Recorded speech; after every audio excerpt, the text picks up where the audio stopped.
Dad slid a 1999 piggy bank into my lap and called it the start of my future home fund.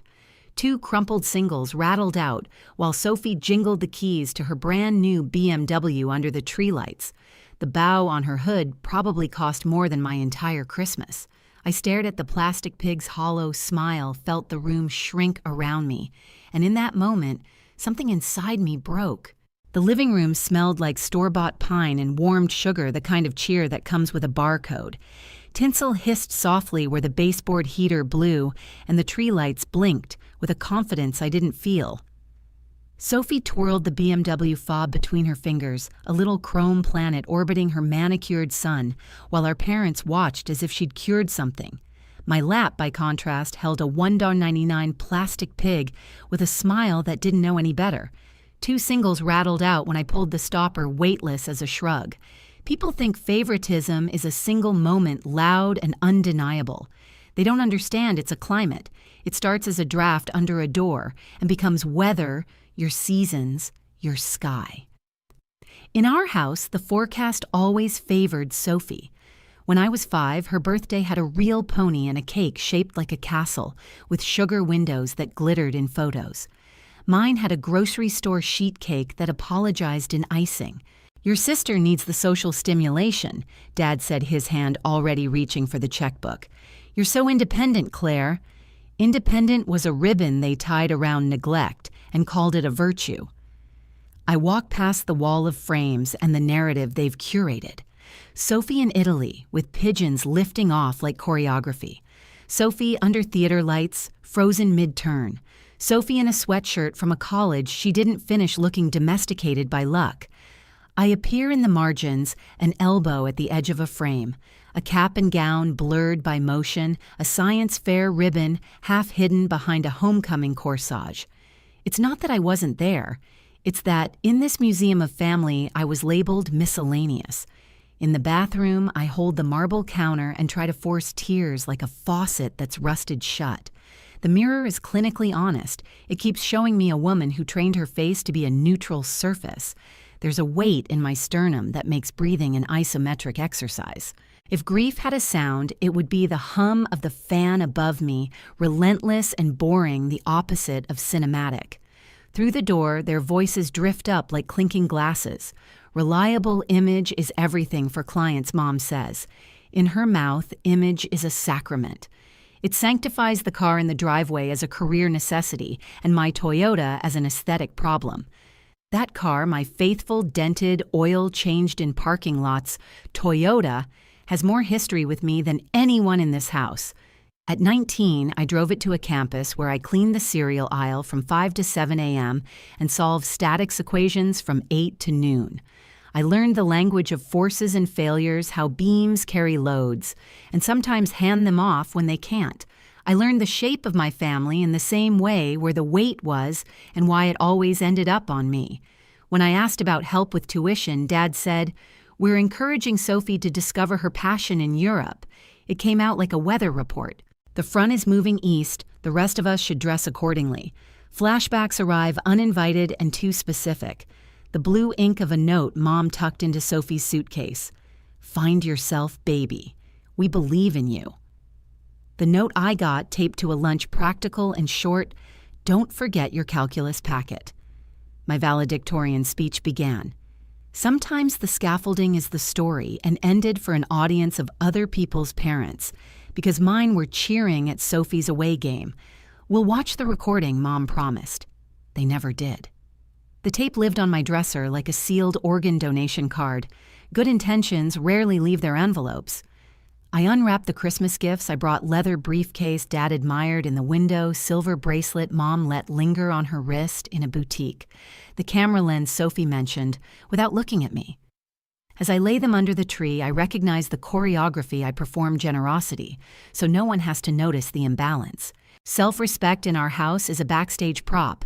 What the audience applauds is reliability the daughter who arrives anticipates provides. The piggy bank seam doesn't meet perfectly at its belly. My thumb keeps finding the misalignment, that narrow canyon where 2 halves were supposed to kiss and didn't. Our family is like that, molded to look whole, faint fault line running through the middle. We covered it with bows, with stories, with captions about blessings. The bow on Sophie's BMW is so aggressive, it could be a threat. It sits like a laugh you can hear from the street. Downstairs, Dad is telling Sophie to take Highway 101 because coastal shots read as success. He speaks in a brand vocabulary he doesn't admit is religious. Mom asks if I'll take a photo of the three of them with the car. The request lands with a dull thud in my chest. I could compose a shot that makes the house look bigger, that hides the rotting fence, that redeems the siding in afternoon light. I could frame their story better than they can live it. I've been doing that since I learned to hold a camera. When I finally do cry, it's not pretty. It's an overflow valve. Salt and mascara meet in the rift beneath my eye and sting like a warning sign. I rinse my face and dry it with a towel that smells faintly of bleach and lavender, clean but not soft. That's our house motto: tidy foregrounds, structural neglect. We organize our feelings into labeled bins and stack them in the garage until the door won't close. In the quiet, I hear myself counting. Engineers count, without meaning to risers on a staircase studs behind drywall, seconds between thunder and the light. I count the breath in the breath, held the breath out the 5 footsteps between sink and door, the 6 photos of Sophie on the staircase and the one of me near the top half cropped by the frame. Numbers are honest, which is why people use them to lie. A memory sneaks in from a different angle, Grandma's hands soft as old paper threading a needle through, felt to make the bear she gave me when I was 9. For the nights when you're too brave to fall asleep, she said. She smelled like ponds and cinnamon toast, and her lap was the only place where independent didn't feel like a charge. When she died, her jewelry went to Mom and Sophie. I got a shoebox of postcards she never finished.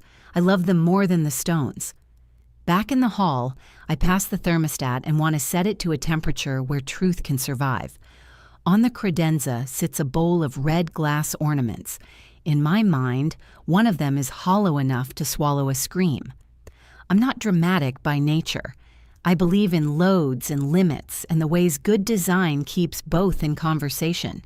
But there are rooms where good design is used to make harm look intentional. Minimalist shelves holding maximalist silence, the aesthetic of restraint misapplied to love. I catch my reflection in the dark window above the sink, a woman in a sweater the color of wet cement hair pulled back like I'm trying not to take up space. If I keep living here, as in this house, here, as in this story, I will become the kind of structure you pass without seeing and only admire when it falls after a lifetime of holding what it was never meant to carry. The realization is sudden and untheatrical. It's a checklist item. It's a bean calculation, returning an impossible number. Upstairs, my childhood room keeps every echo. The comforter is patterned with tiny blue anchors I chose at 13 because I thought wanting to be held in place was the same as wanting to be safe. My suitcase gapes on the bed like a mouth waiting for an answer. I stage what matters the way stagehands load a truck first, the irreplaceable, then the useful, then the rest if there's room, the bear, the album, the wooden box with my first blueprint lines not straight so much as earnest. I zip the case and feel the teeth catch and hold the small, satisfying violence of closure. Sometimes the most radical thing a person can do is believe their own temperature. I'm cold in this house, designed to be warm. I'm starving in a kitchen with 3 kinds of butter. Independent doesn't have to mean unheld. I press my palm flat on the dresser to steady the shake that isn't fear so much as acceleration. Somewhere in the driveway, a white hood gleams like a promise I was never offered. Somewhere in me, a different promise, smaller, but mine starts to glow. The house went quiet around midnight, but it wasn't the peace of rest. It was the heavy quiet of people too satisfied with themselves to notice who they'd left behind. I lay awake in my childhood room, the blue anchor comforter pulled to my chin, listening to Sophie's laughter drifting up from the living room. It rolled through the vents like perfume-sweet cloying hard to escape. Every rise of her voice was another reminder that joy in this house had always been rationed and she held the majority share. By 2 a.m, the ache in my chest had hardened into something else. Not anger, clarity. A decision had been waiting in me for years, gathering dust like an old suitcase in the attic. That night, it came down from the rafters. I sat up, switched on the lamp, and saw myself in the dresser mirror. My face looked pale and deliberate, as if the woman staring back was already somewhere else. I packed with the precision of someone who knows what cannot be replaced. Grandma's bare first, its fur thinning the seam along its belly, still stitched with her crooked hands. Then the college photo album edges softened by years of being thumbed through during lonely nights. The wooden box with my first professional blueprint, the lines still smudged where I pressed too hard with the ruler. Clothes went in next, but only enough to last until I could find somewhere that felt mine. The expensive gifts I had given them, briefcase, bracelet, camera lens, stayed beneath the tree like offerings at an altar that had never blessed me. Downstairs, the coffee maker sat waiting its timer set for dawn. I placed my house key beside it on the counter.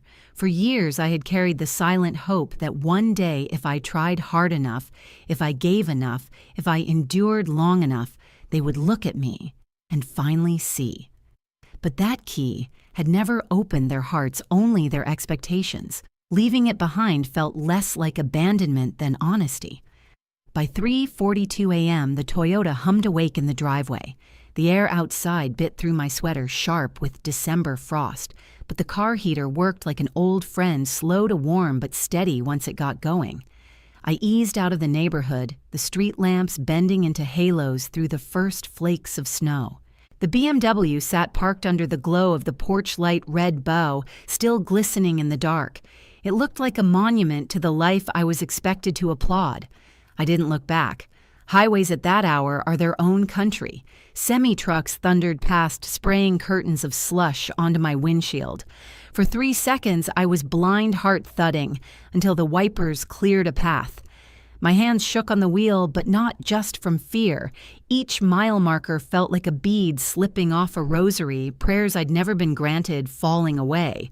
The phone buzzed against the console. Mom's name lit up the screen. Not "Are you safe?" Not "Come home, we're worried." Her voicemail. "Claire, did you remember to pay the electric bill for the cabin? Sophie needs it for her clients' photo shoots." Even now, her priority was an unpaid bill for a property I never used. My usefulness had always been my currency, never my presence. I let the message play out, then pressed delete. At dawn, Oregon rolled beneath my tires. The fog thinned and a pale stripe of sun pulled itself across the horizon. My shoulders sagged as if gravity had shifted.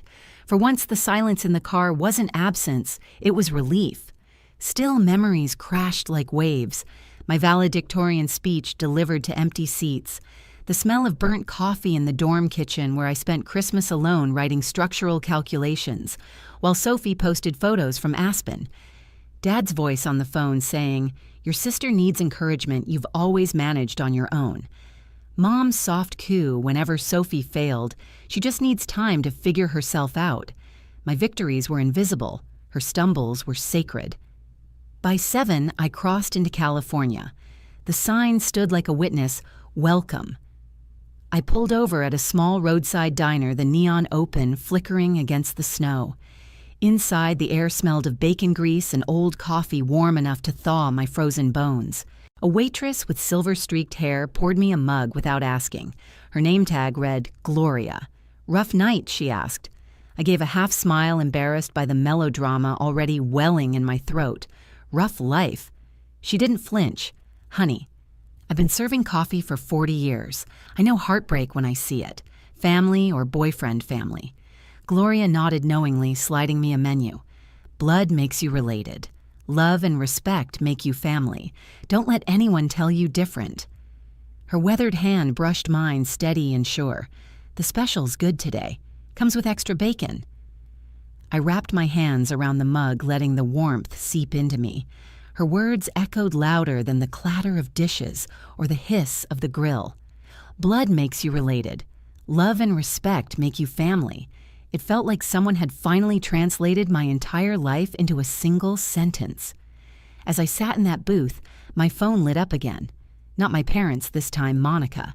My college roommate, the one who had seen the late-night ramen dinners, the empty care packages, the times Sophie was showered with gifts while I rationed textbooks. Where are you? Her voice crackled through Bluetooth when I answered. Somewhere in southern Oregon, I whispered, heading south. To where I don't know. Silence stretched. Then Monica's voice turned firm. Come to San Francisco. Stay with me. Family doesn't treat family like this. I can't impose stop. Her tone sharpened like the snap of a ruler. You've spent your whole life being the helper. Let someone help you for once. Something cracked inside me, then not from pressure, but from release. Help. Such a simple word, one I'd given freely and rarely received. Okay, I whispered. Text me your location every hour. Drive safe. I'm making up the guest room. When the call ended, I sat with the receiver still warm in my hand, heart pounding with something I hadn't felt in years permission. I slid a $20 under the check for a $10 meal tipped Gloria for the sermon disguised as service and walked back into the morning light.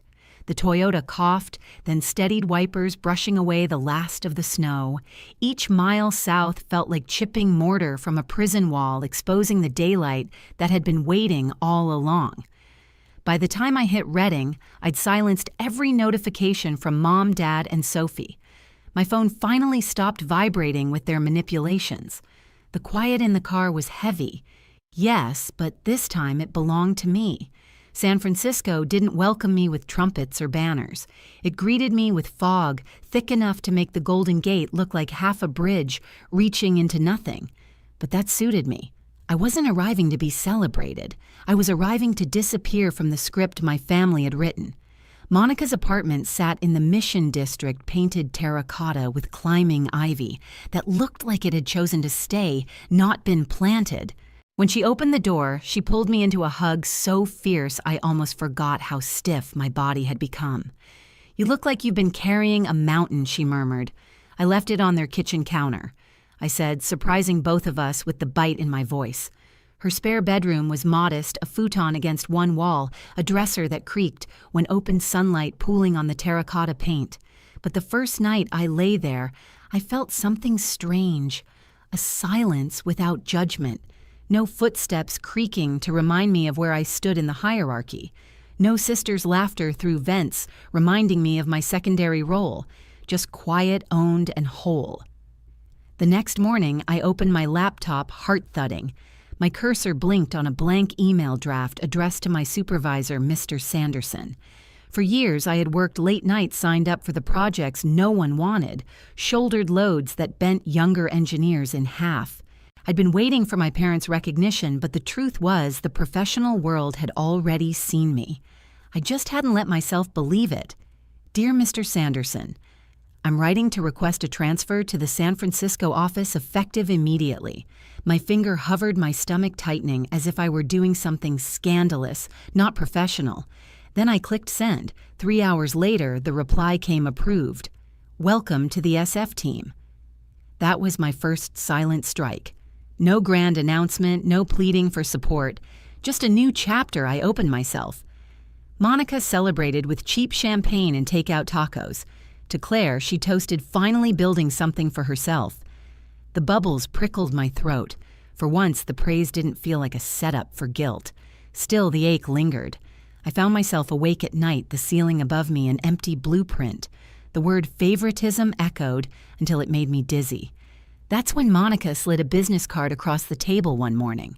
Dr. Elaine Levine, Family Therapy. I'm not crazy, I said automatically.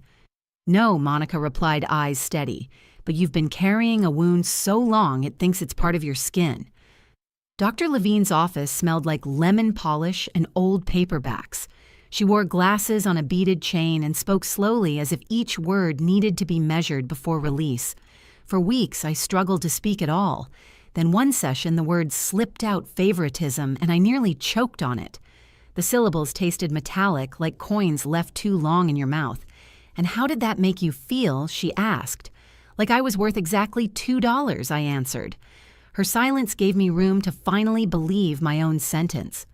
While therapy stitched the inside, I began shaping the outside too. I I found a rent-controlled apartment with west-facing windows that caught the golden hours. Empty, echoing, but mine. I bought a futon, a lamp, a cheap desk. Nothing more. The emptiness didn't scare me. It felt deliberate, a frame waiting for content I chose. Monica dragged me to a pottery class at the community center. At first I resisted. What did I know about clay? But when my hands sank into that cool, pliable earth, something unlocked. The instructor told us not to force it to listen to what the clay wanted to become. My first bowl came out crooked its lip, uneven its bottom too thick. But it was mine, imperfect, honest, unshared. I left class with clay still under my fingernails and the rare sense that creation didn't need applause. Each week I slipped a crisp $2 bill into the piggy bank I had carried from Portland, not as an act of pettiness, but of reclamation. If they had measured my worth once in singles, I would now measure my freedom in twos. 1 bill per week since the night I walked out. The sound of paper hitting hollow plastic became a ritual, a ledger of survival, a currency of self-respect. Meanwhile, my parents' messages shifted. At first, confusion. Where are you? Why didn't you say goodbye? Then concern. We're worried sick. Claire, please come home. By the third week, manipulation. The doctor says my blood pressure is high from the stress you're causing. Dad left voicemails that thundered with authority. Return the Toyota immediately or I'll report it stolen. But this time, I didn't bite. I let their words rot in the voicemail cemetery, unplayed and unanswered. It was my second silent strike. Not arguing, not explaining, just refusing to supply the fuel their fire demanded. At the office, my new team respected me, not because I was their daughter or their sister, but because my calculations held, my designs stood. My deadlines were met. They saw the structures I built, not the family that broke me. That, too, was a quiet rebellion proving worth without their approval. One Wednesday night, sitting in the church basement with my therapy group, I listened to a man named Raymond say love without respect isn't love. It's possession. His words landed like a steel beam dropping into place. For 34 years, I had been possessed by the story my parents told about me, independent, capable, unneedy. But now I was writing new schematics. The counterattack wasn't about revenge. It was about reclamation. Brick by brick, boundary by boundary, I was building a life where my value was no longer up for debate. The first month in San Francisco carried a kind of hush I didn't recognize. I woke each morning to terracotta walls warmed by sun instead of my mother's voice calling Sophie's name. At first, the silence unnerved me. Then it started to feel like insulation. But insulation doesn't block everything. Messages seeped through cracks. The phone buzzed one night while I was shaping clay at the community center. Dad's voice filled the voicemail. Claire Bennett returned the Toyota immediately, or I'll report it stolen. This childish behavior has gone on long enough. I stared at my hands, slick with clay, the wheel spinning. The Toyota was mine, titled in my name insurance, paid 7 years of receipts, filed neatly in my desk drawer. His threat wasn't about a car. It was about control. The next morning, Mom's message came. The doctor says, my blood pressure is dangerously high because of the stress you're causing. Do you want me in the hospital? Her tone dripped with practiced frailty. I pressed delete before she could finish. Guilt had been their favorite leash. This time, I refused to slip my neck through it. By week 6, Sophie joined the chorus. Her Instagram filled with moody captions, prayers for families going through heartbreak. Mental health matters. Love wins. Beneath each post, comments piled up, friends offering sympathy, strangers sending hearts. Her eyes shimmered in soft-filtered selfies, mascara streaked just enough to suggest tears. To her followers, she was the grieving sister of a runaway, not the golden child who drove off in a BMW. The ripple spread wider. An aunt emailed family is everything Claire. Forgiveness is divine. Uncle Pete left a voicemail. Your parents sacrificed so much. Don't throw it all away. Even Vanessa, my cousin, preparing for her wedding, messaged me on Facebook. Everyone's worried. Can't you just talk to them for my sake? Their words landed like stones thrown from a distance, not meant to wound individually, but heavy in accumulation. At work, I learned about the whisper campaigns secondhand. A former colleague called hesitant, "Your dad said you're struggling, that you had some kind of breakdown." I felt heat crawl up my neck, not from shame, but from recognition. They weren't just rewriting family history anymore, they were trying to edit me out of my professional one. Still, I kept my silence. That was my counterattack, refusing to provide the drama they craved. When calls came, I let them roll into voicemail. When texts stacked up, I swiped them into archives. My worth was no longer up for negotiation. But holding boundaries wasn't effortless. Nights stretched long in my new apartment, the city outside alive with laughter and music I didn't yet belong to. Doubt whispered, "Maybe they're right. Maybe you're cruel. Maybe you've abandoned them." That's when I returned to therapy, to Dr. Levine's lemon-scented office. "They say I'm tearing the family apart," I admitted. Her gaze stayed steady. "Claire, you didn't break the family. You stopped holding the broken pieces together." The sentence lodged in me like steel reinforcement. For years, I had been the rebar hidden in their foundation, unseen, unthanked, but carrying the load. Letting go felt like collapse, but it was really exposure. The cracks had always been there. At the support group, Raymond leaned back in his chair, his voice rough with decades of distance from his own brother. "Family doesn't get a pass just because they share your blood. Love without respect isn't love. It's possession." The words settled in my chest like poured concrete. They gave shape to what I'd always known but never dared name. Meanwhile, my parents escalated. Sophie showed up unannounced at my new office perfume, clouding the reception area, eyes wide with theatrical urgency. "I just want to talk to my sister," she pleaded, but Monica happened to be there dropping off lunch. She crossed her arms, voice cool as steel. "Claire's in a meeting. She'll remain in meetings indefinitely for uninvited visitors." Sophie flushed, muttered something about love, and left. That night, I placed another $2 bill into the piggy bank. The sound of paper hitting hollow plastic echoed louder than any voicemail. It wasn't about money, it was about measure. They had valued me at $2 once. Now I was setting the rate myself. The more boundaries I drew, the more desperate their tactics became.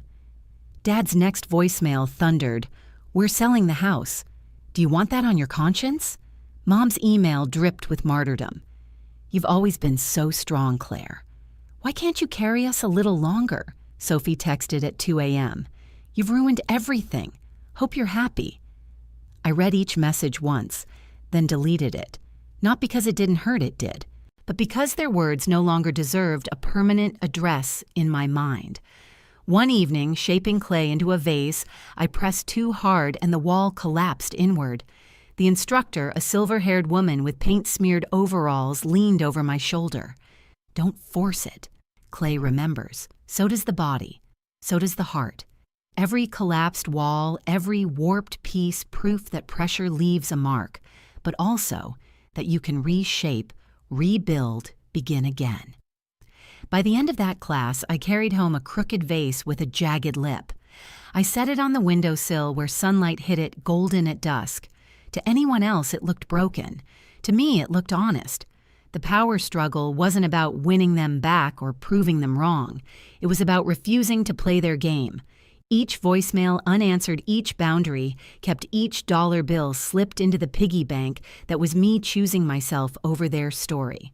And for the first time, the silence I carried didn't feel like emptiness. It felt like armor. Cousin Vanessa's wedding was supposed to be a celebration, a white linen evening draped in roses and champagne bubbles. But for me, it was a reckoning 7 months in the making. The ivory envelope had sat on my kitchen counter for days, like a loaded question. "Will you show up?" My therapist, Dr. Levine, asked me what I wanted. For once, I didn't answer with what others needed. I said I want to face them on my terms. The Hilton room I booked was 3 blocks from the venue. My parents had insisted I stay in the family rental house. Their voicemails dripped with expectation. "It will look bad if you don't." I never replied. Boundaries don't always need explanations. Sometimes silence is the clearest answer. When I arrived at Magnolia Gardens for the rehearsal dinner, the conversation inside fell quiet. Heads turned, eyes widened. My mother's hand flew to her throat. My father's bourbon paused midair. I walked in with my shoulders straight, wearing a silk emerald blouse that caught the light like armor.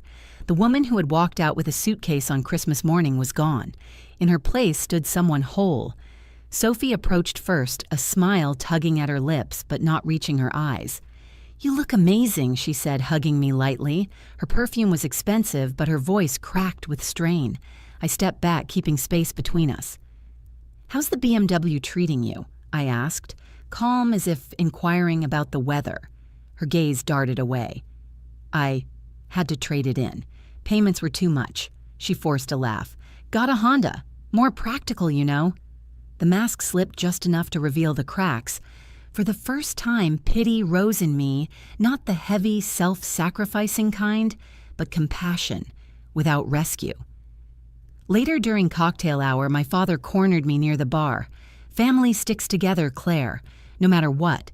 His voice was heavy with bourbon and authority. I met his eyes without flinching. Does it, or do some family members stick together while others get pushed aside? His face flushed.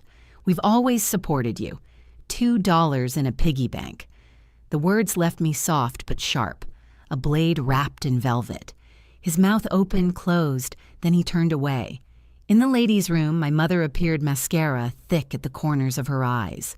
"We miss you so much," she whispered, reaching for my hand. I kept rinsing soap from my palms. "I miss who I thought you were, too." The real confrontation came the next day in the library of the venue 30 minutes before the ceremony. They'd staged it like an intervention. Dad pacing by the fireplace, Mom perched in a high-backed chair with tissues, clutched tight Sophie by the window, in a dress that cost more than my rent. "Sit down," Claire, Dad ordered, gesturing to a chair facing them. I closed the door behind me, but didn't sit. "I'm listening." Sophie spoke first, voice trembling with practiced concern. "Dad lost his job 3 months ago. Mom's been in therapy for depression. We're selling the house. This all started when you left." There it was, the trifecta. Financial crisis, health crisis, guilt crisis, wrapped neatly as my responsibility.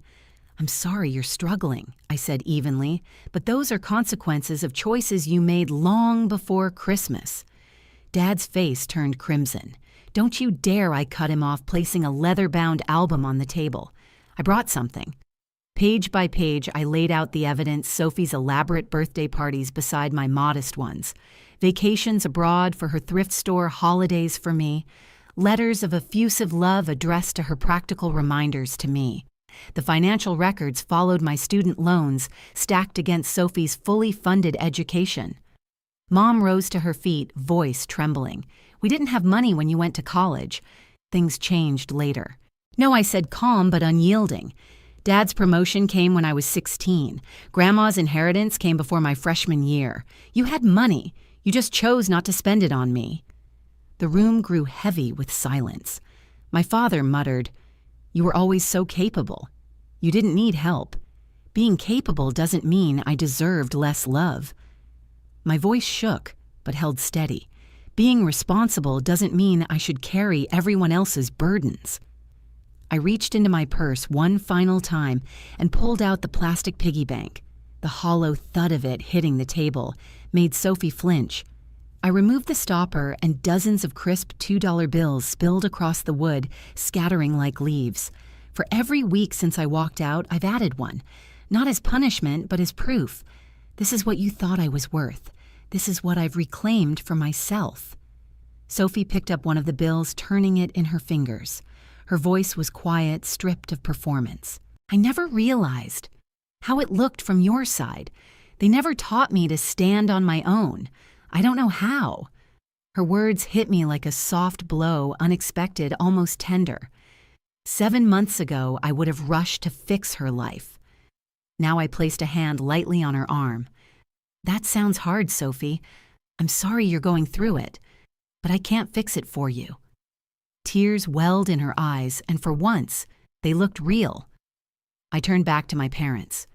If reconciliation ever happens, it will be under two conditions: family therapy and respect for my boundaries. Otherwise, we have nothing to discuss. Dad's jaw clenched, ready to argue, but Mom surprised us all. She placed her hand on his arm. "We'll do it," she whispered, "whatever it takes." I gathered the album and the piggy bank but left the bills scattered on the table. That's yours, a reminder of what happens when you measure a child's worth in scraps. As I reached the door, Sophie's voice floated after me. She's different now. Yes, I thought. She's right. The ceremony began, and I took my seat beside Monica, who squeezed my hand. My heart was still trembling, but lighter. Not because I'd won, but because I had finally stopped playing. The echo of that confrontation followed me back to San Francisco. On my mantle, the piggy bank sat full again, no longer a symbol of lack, but of lessons. I didn't need their recognition anymore. I had built my own. One year after the Christmas, I walked out, sunlight streamed through the tall windows of my San Francisco apartment. The hardwood floors glowed golden under the weight of rosemary and sage drifting from the oven. My table was set for 6 friends, not relatives. Monica carried in a pie, her curls catching the light, while Ethan uncorked a bottle of wine, his easy laugh filling the room like music. To Claire, Monica said, raising her glass, "Who builds bridges better than anyone I know at work and in life." Heat rose to my cheeks, but the compliment didn't sting with disbelief the way my family's rare praise once had. It felt earned, real steady. Ethan brushed my hand beneath the table, the touch sparking, not the lightning strike of infatuation, but the current of something durable. On the mantel sat the same plastic piggy bank, its grin as cartoonish as ever. Only now it wasn't hollow shame. Each week since leaving, I had slipped in a $2 bill. 52 bills for 52 weeks. A year of choosing myself. What once represented neglect had become a ledger of self-worth. My phone buzzed with a video call from Sophie. We had established boundaries, monthly check-ins, nothing more. I answered, tilting the camera so the table and my friends were in view. "Merry Christmas," she said, her smile smaller, more fragile than before. Behind her, I glimpsed a modest apartment, second-hand furniture, replacing the showroom life she once flaunted. Working 2 jobs had carved faint shadows under her eyes, but it also softened her edges. "Your place looks beautiful," she said. "You look happy." "I am." She nodded, swallowing. "Dad's 90 days sober today. Mom's at the community center handing out food baskets. They ask about you." I didn't answer immediately. A year ago, I would have folded under that weight, scrambling to prove my love. Now I let silence do the work. "I'm glad they're trying," I said finally. "That matters." We spoke for a few minutes more, surface things, safe things. After we hung up, another message buzzed in.